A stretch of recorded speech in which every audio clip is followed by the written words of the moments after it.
So I did greet and address the students as the future educators of our country. And of course, if you're a Heron, the future builder of this land. But we'd also like to acknowledge our current builders, our current pillars in education, and our current leaders here in the University of Makati. So beginning with our good morning to our management committee, headed by our university president, Professor Educ C. Ramos. Good morning, sir. Our Vice President for Academic Affairs, Professor Ederson D.T. Tapia. Good morning, sir. Our University Secretary, Ms. Juvie Hermosura. Good morning, ma'am. Did I miss anyone from management so far? I've covered everyone. Please just let me know if I did. Also, we'd like to say good morning to our special guests. From Teacher Education Council, Dr. Genevieve Hoxon, Executive Director. Ma'am, good morning. And Ms. Justin Eleanor B. Raagas, Executive Director for Philippine Business for Education, or PIBED. Good morning, Ms. Raagas. Likewise, we are joined by other leaders and other future teachers or future educators. So we wish to give acknowledgement to Army's Angels Integrated School Incorporated. We are joined by their leaders, Raid Lansay, the Learning Area Head. I hope I'm pronouncing your name correctly. Please give her a round of applause. Cypress Harleen, the Guidance and Values Head, and Prince Wilder Diampok, their English Department representative. Good morning. From City University of Pasay, the Dean, Professor Crisostomo Melvin M. Good morning. From Highfield Learning Center, the Dabuit Cherry Lu, their administrator. Good morning. From Jose Rizal University, Mr. Rufo De Leon. Good morning, sir. There you go. From Pamantasan ng Lungsod ng Muntinlupa, Professor Danilo B. Solayao. He is the Vice President of Academic Affairs, also of Pamantasan Lungsod ng Muntinlupa. We are also likewise joined by the Dean of the Pamantasan ng Lungsod ng Pasig, Dean Myla N. Unsay. Good morning, ma'am. The school directress and the students of Spring of Virtue Integrated School, Directress Edita Liberato, good morning. And the Directress of Garden of Joy Academy, Ma'am Teodora Dolorto, good morning. And thank you very much for joining the 2025 CITE Annual Education. Also would like to greet our esteemed colleagues here in the University of Makati from CITE and HSU. Let's give them a big round of applause as well. Thank you and good morning. So we've been saying good morning, and but I believe that we have someone who's formally going to do that for us. So may I now call Associate Professor Arnel Leonardo, ADD, the Program Director for Core Curriculum Teacher Development of CITE, to welcome you further this morning.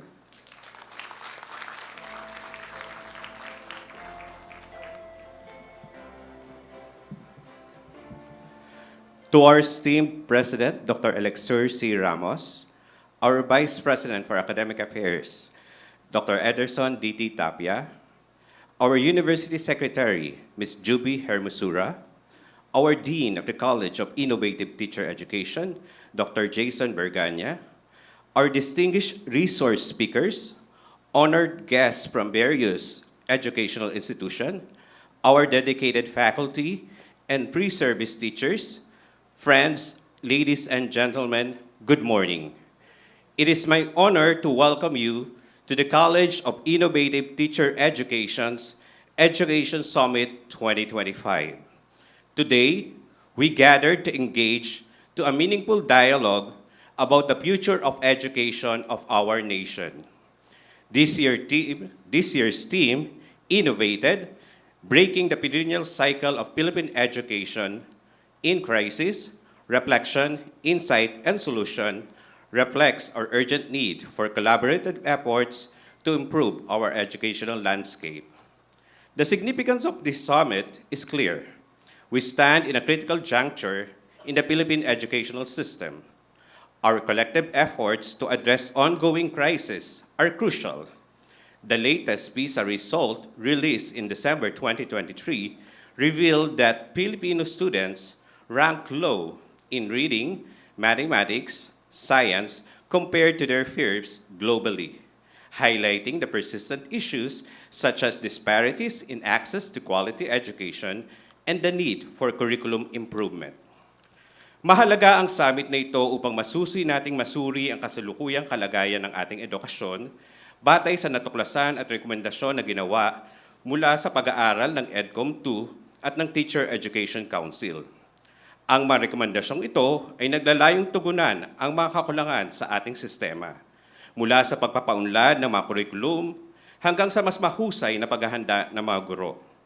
Sa pamamagitan ng summit na ito, layunin nating pag-usapan ang mga konkretong hakbang na dapat isagawa upang maisakatuparan ang mga rekomendasyon at sama-sama tayong magsikap tungo sa isang mas maliwanag na kinabukasan para sa edukasyon ng Pilipinas. This summit is not just about identifying problems. It is a platform of reflection and dialogue where we can discover actionable solutions that lead to transformative change. Together, we will explore how various sectors, both public and private, are innovating to confront these challenges heads-on.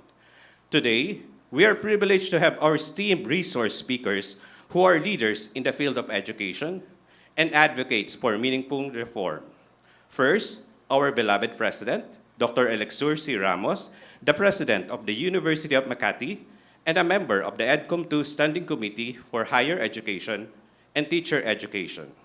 His extensive experience, visionary leadership, and engagement as a member of the EDCOM 2 will guide us in gaining broader understanding of the current Philippine educational landscape and the necessary reforms to improve the quality of education.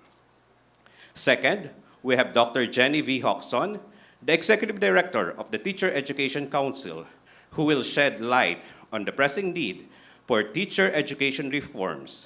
Her commitment in enhancing teacher training is vital for equipping our educators with the skills they need to thrive in their educational journey. Finally, Ms. Justine Eleanor Raagas, the Executive Director of the Philippine Business for Education, who will present initiative aimed at fostering collaboration between educational sectors and the business community, ensuring our students are prepared for the workforce.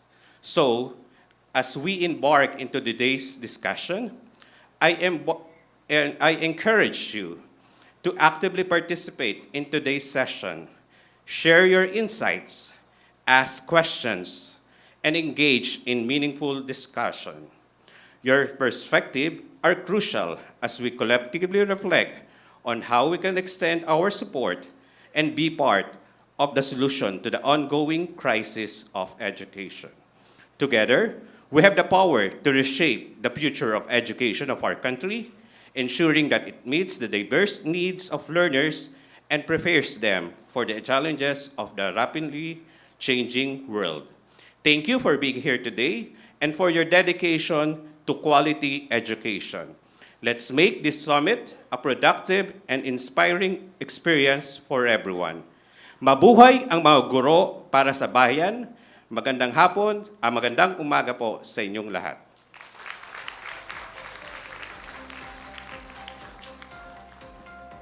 Thank you, Professor Leonardo, for that warm welcome. And on that note, based from his talk, may you please indulge me, shake the hands of the person right beside you or even behind you, if you could lend that flexibility and really say, I will be part of today's reflections, insights, and solutions. Come on, go ahead.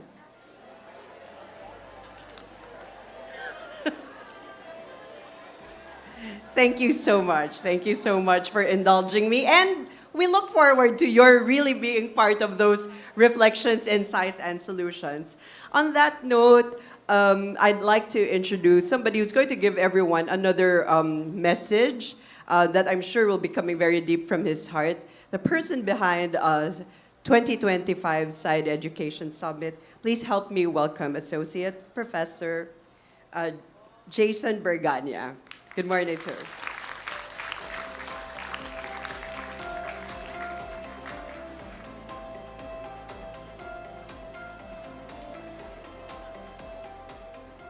Good morning, everyone.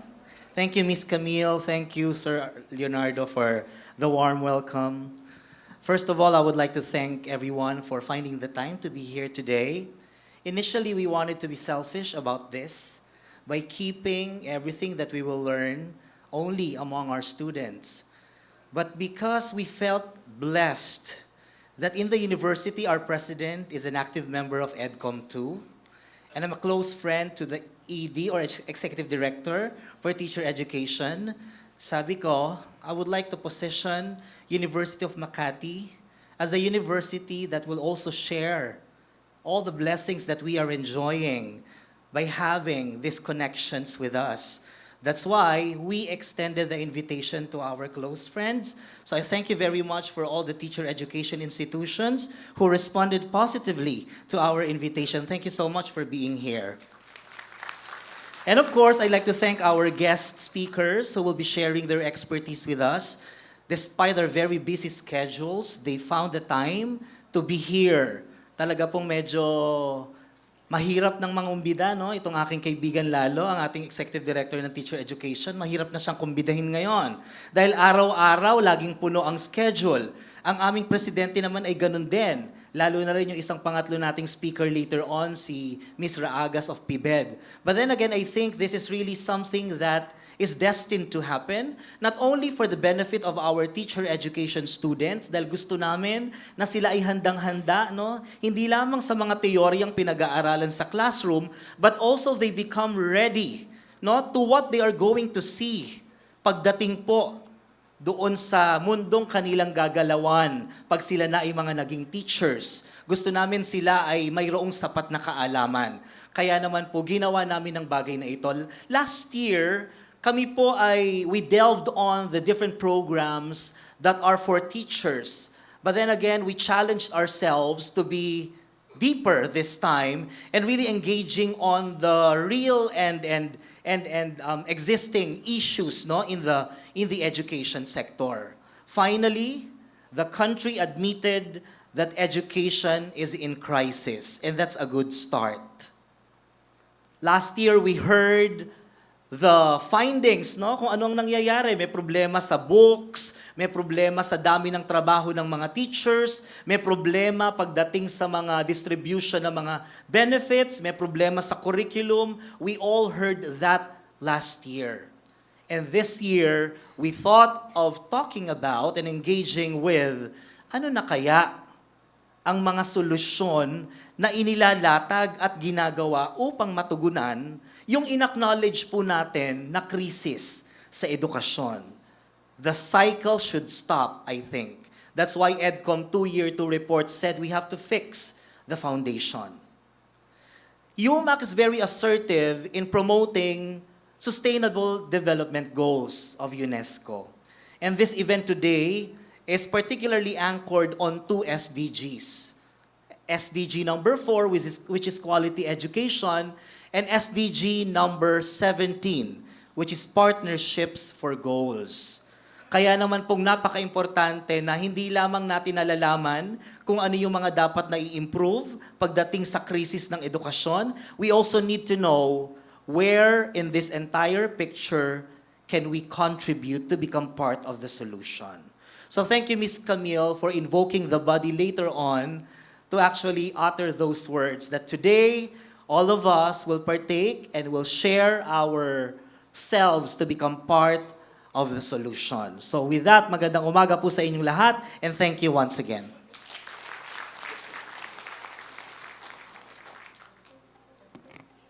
Thank you, Professor Bergania, for that passionate message for everyone.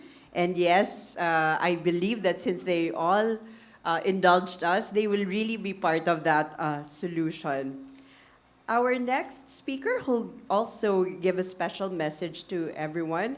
Apart from being the Vice President of Academic Affairs here in the University of Makati, I also heard him passionately say that he will be part of the solution. So may we also give a warm welcome to Professor Ederson D.T. Tapia.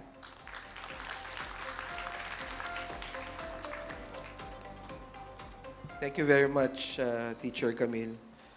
You know, as the MC mentioned earlier, she is actually a trained teacher. And I think her passion is reflected in the way she makes commentaries here and there with our session this morning. So, between the two of us, I think Camille has a better appreciation of the topic because I come from a different field. I am not a trained teacher. I come from the field of public administration, and when Dean Jason invited me to speak before you to give you a special message, I was thinking how special that message would be. Ang alam ko lang kasing special sa konteksto ng siopaw o kaya halo-halo. But anyway, having said that, I was thinking through the excellent theme that was prepared by the organizers. Congratulations, incidentally. You look at your theme. It's a play with words. Innovate ed. No? You can look at it as innovated in the past tense of innovate, or perhaps innovate education. No? I never talk to them, but that's how the message is carried out to me. At the same time, it starts off with a very disturbing kind of narrative that education is in a permanent crisis. No? They call it perennial state of crisis. And if education is in a perennial state of crisis, then boy, we are in trouble. We are in trouble, especially the future generations. The good thing is that the very same theme, which sort of disturbed us into thinking about how problematic our system of education is, also invites us to think about insights, reflections, and also solutions, which I think is the most important component of our gathering this morning. As I said, I come from the field of public administration, and we, in our field, we are experiencing what we would consider as an assault on the very institutions of government that we, in fact, study and represent. Just as we speak, okay? As we speak right now, the President of the United States of America signed an executive order ordering the dismantling of the United States Department of Education. So, it's very, I would say, challenging for Secretary Linda McMahon, who is now the Secretary of Education in the United States of America, to have been appointed for the sole purpose of dismantling the organization you are tasked to lead. Imaginein mo, anong gagawin mo kung sa iyo yun inutos, di ba? You have been appointed dean, and your first order of the day is dismantle your college. Challenging, di ba? But that is exactly what they're doing in the United States. So, in the Philippines, we're not as crazy as that, but we've tinkered with crazy ideas before. And in the spirit of coming up with insights and solutions, I thought that there are three important words that we could sort of think about moving along in our conference this morning. The first one has to do with systems. Sorry, the first one has to do with structure. I'm getting ahead of myself. I know that the speakers for this morning, particularly Dr. Ramos and Dr. Hoxon, having been involved in the second iteration of the EDCOM, are quite familiar with this, again, perennial question of structure. What do I mean by that? People my age, ilang taon na ba ako? Hulaan ninyo. People my age, when we were waiting for announcements, kung may pasok ba o wala, isang pangalan lang ang lagi naming naririnig. Si Direktor Nilo Rosas ng NCR. Di ba noon? Magandang umaga po. Dinideklaro po natin na walang pasok ngayong araw na ito. People your age, you have different sources of information, di ba? Sometimes it's the mayor that suspends classes, almost always never in Makati. That's how it is. And sometimes it's the institution's leadership themselves who make that declaration. The point is that there was a time when we were all under the Department of Education. In fact, Department of Education, Culture, and Sports pa nga noon. Up until 1994, when we were all very young, some of you were not yet born at that time, we came up with what we thought was a brilliant idea of separating DepEd into three institutions. You now have the Commission on Higher Education for Higher Ed, you have the Department of Education for Basic Ed, and you have TESDA for TechVoc. Question is, it may have been an appropriate solution at that time, but 20 years na ba, more than 20 years down the line, did we really find solutions to the problems that we've identified early on? So perhaps many of the issues related to this perennial crisis may be related to questions of structure. I know this has been percolating in the coffee shops, among policy leaders, and perhaps it's also time that we sort of become involved in the discussion. Do we want to go back to that education super body as it was before? Or will we maintain this trifocal, it's the word that they use to describe it is trifocalization. Diba? Mahilig tayo sa mga ganyang complex na words sa mga Filipino eh. Diba? Relevantizing, yung mga ganyan. And some of the keywords that we sort of use to describe certain events. So, structure. Do we go back to the old times and we have an education super body? Second, I think, is systems. Many of you here are administrators of different colleges. I don't know how you structure your, how the systems work in your respective colleges. Do you have a separate dean for the College of Education? Is it closely working with general education? So systems would also be one of the things that we would talk about here in this forum. And more importantly, I guess, would be strategies. Okay? Diba meron yata kayong subject sa education na teaching strategies, tama ba ako? Okay. Again, di ko alam eh. But teaching strategies. But particularly, this day and age, it's very difficult to be a teacher, especially if you're in my demographic. Demographic, ano bang demographic ko? Kasing edad ko lang naman yang si Jason, at saka si Presidente, at saka si Dr. Hoxon. Tignan ninyo kung ano mga itsura nila. Yun na yung mga edad namin. We are in our 30s. Many years ago. Question is strategies. No? Again, I started teaching 25 years ago. And the methodologies that we used inside the classroom then were very different from the methodologies that we use now. I still continue to be a classroom teacher. I still teach collegiate courses and also graduate courses. But basically, the tools are different. No? If you're just used to giving straight lectures, perhaps you can get the attention of your audience for maybe about 5 or 10 minutes. But beyond that, you have to be more creative. So different kinds of strategies would be very important. In your field of education, for example, you've made use of gamification several times over. We're also doing that in our field. But the question is, how can we fortify these kinds of strategies to make learning more important and more interesting? And ang dulo, if you ask me, at least from my vantage point, is the ability of our students to confront what I would call post-truth society. Okay, just kwan lang. Sa mga estudyanteng mga bata pa dito, where do you get your information most of the time? You get it from social media, from Facebook, from TikTok, di ba? That's the truth. That's the truth. And studies have shown that that is the truth. Unfortunately, a lot of the things that you see in social media are not true. Fake news, garbage. Okay? The real question is, the real challenge is the ability to determine which of those that you find in social media are considered reliable and which are not. And I think that is where our education leaders play a very important role.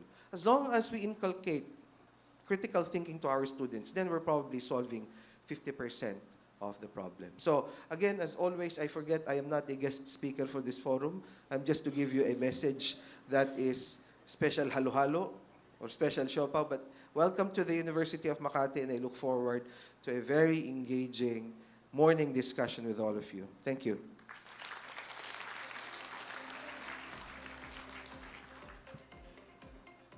Thank you, VP Ed, for I think we might have to edit the theme of our day. It's breaking the perennial cycle of Philippine education crisis, reflections, insights, solutions. You can continue. Strategies, systems, structure. So we will have it approved by the dean later. So, but thank you very much also for that message to everyone, and may everyone have their own takeaways based on the warm messages given earlier. So the teachers, before we proceed and before we go to the brass tacks of the day, because we are educators, so I indulge everyone to activate prior knowledge. Siyempre, baka mapagalitan tayo na ating mga classic educators, di ba? We always begin with what we know. So if this is the theme, and for our past few speakers, we've been told that we are here today to identify or to come up with insights and reflections for the crisis that they have been discussing. I'd like to know, are we students aware of these crises that they have been communicating about? So very top of mind. Do not overthink it, dear students. There are microphones left, right, and center. I think, just left and right. And maybe just give one or two sentences based on what you think are the crises that have to be addressed by your generation with the help of the current generation. So top of mind lang. And may I have the bold educators please say one or two sentences. Let's activate those prior knowledge po. Come on. It doesn't have to be from UMak. It can be from our guest schools. And on that note, may I also acknowledge other guests who just came in. Sorry, I think Miss Joy, I will need that note again. I think we have our guests from Quezon City University, if I'm correct. So let's also give them a warm round of applause. Okay, and thank you, Miss Joy, for the other list. So, any takers?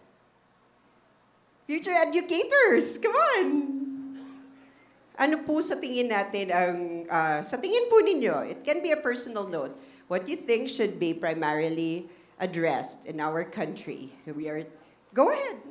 Go approach the microphone as fast as you can, in fact. Or if we have somebody who's going to give it to you. And please identify yourself. Good morning, everyone. My name is Robin Divina Gracia. I am a third-year student from BSED English. So I think from this theme, since it is perennial, means everlasting cycle of the Philippine crisis, from my field study class, we are watching different documentaries of the challenges and problems that we still encounter until today. Correct. What are those? Just give one. Yeah. Just give one. Those that are in remote areas, those students, regardless if they are in elementary or high school, they still don't have the appropriate classrooms to study. They are studying in cemetery. Some are studying in one classroom. There are different sections or different grade levels that are studying. So that's one. Thank you for that. Thank So you. there are still no appropriate classrooms or allotted classrooms, and it's the year 2025. Thank you for that insight. Just one more, and as fast as you can to that microphone. Let's go. Or okay, there's another microphone here. Good morning. I am Gilberto Di Maano from Universidad de Manila. And one of the challenges that we are observing in the academe during our practice teaching is the dependency on artificial intelligence of the students. So when we give activities, especially when it's something that needs to be done in or in their houses, most of the time we encounter challenges in terms of seeing that most of their activities are done using AI. It is something that can be considered as good or bad depending on our perspective.